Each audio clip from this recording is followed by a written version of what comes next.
पहले गाजा और अब लेबनान पर इजरायल के भीषण हमलों से विश्व पटल पर नेतन्याहू अलग थलग पड़ते नजर आ रहे हैं। नेटो मेंबर तुर्की ने एक बार फिर अंतर्राष्ट्रीय बिरादरी में इजरायल को आड़े हाथ लिया।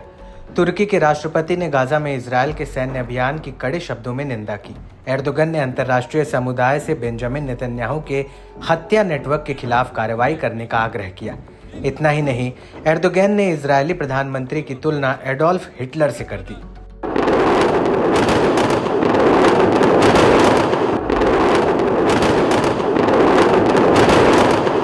न्यूयॉर्क की 69वीं यूएन की महासभा को संबोधित करते हुए एर्दोगन ने गाजा में इजरायली सरकार की कार्रवाई पर सवाल उठाए। फिलिस्तीनी इलाके को एकाग्रता शिविर तक करार दिया। एर्दोगन ने गाजा में कथित अपराधों के लिए इजरायल को जवाबदेह ठहराने के लिए अंतर्राष्ट्रीय न्यायालय में दक्षिण अफ्रीका की ओर से दायर मुकदमे के लिए अपना समर्थन दोहराया। उन्होंने इस बात पर भी जोर दिया कि तुर्की के लोग इजरायल के लोगों के प्रति कोई दुश्मनी नहीं रखते हैं। हमारी समस्या इजरायल सरकार की नरसंहार नीतियों से है। Bir lokma kuru ekmek, bir yudum su, bir tas çorba bulamadığı için bugüne kadar yüzlerce Gazze'li çocuk öldü, halen de ölüyor.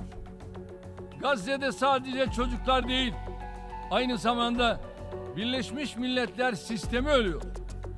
Hakikat ölüyor.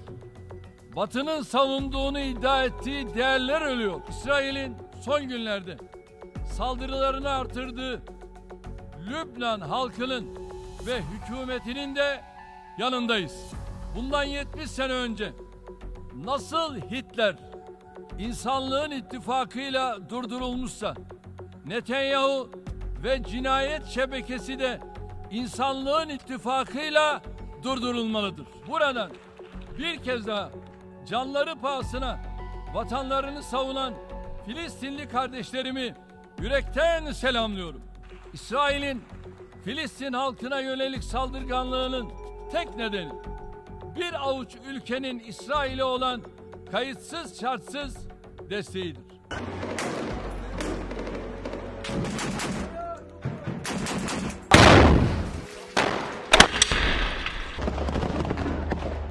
Erdogan ने गाजा में नरसंहार को रोकने में विफलता के लिए संयुक्त राष्ट्र की भी आलोचना की।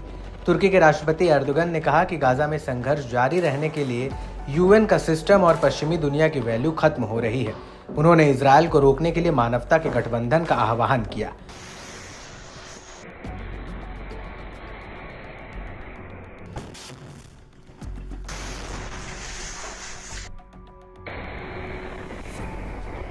संयुक्त राष्ट्र महासभा में एर्दोगन ने गाजा में सैन्य अभियान के लिए इलाके की कड़ी आलोचना की और इजरायल को समर्थन देने के लिए पश्चिमी देशों की भी आलोचना की। गाजा में बच्चों के साथ साथ यूएन का सिस्टम भी मर रहा है। सच्चाई मर रही है। पश्चिम जिन मूल्यों की रक्षा करने का दावा करता है वे मर रहे हैं। मानवता की एक बहादुर दुनिया में रहने की उम्मीदें एक एक करके मर रही हैं। क्या गाजा और कब्जे वाले पश्चिमी तट पर रहने वाले लोग इंसान नहीं हैं? क्या फिलिस्तीन में बच्चों के कोई अधिकार नहीं है?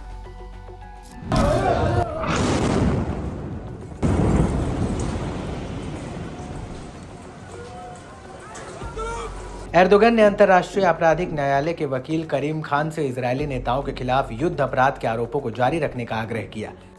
इजरायल विरोधी रहे एर्दोगन ने इजरायल पर नए नरसंहार जोड़ने की योजना बनाने का आरोप लगाया। तुर्की का दावा है कि उनमें से इजरायली युद्ध अपराधों के सबूत हैं।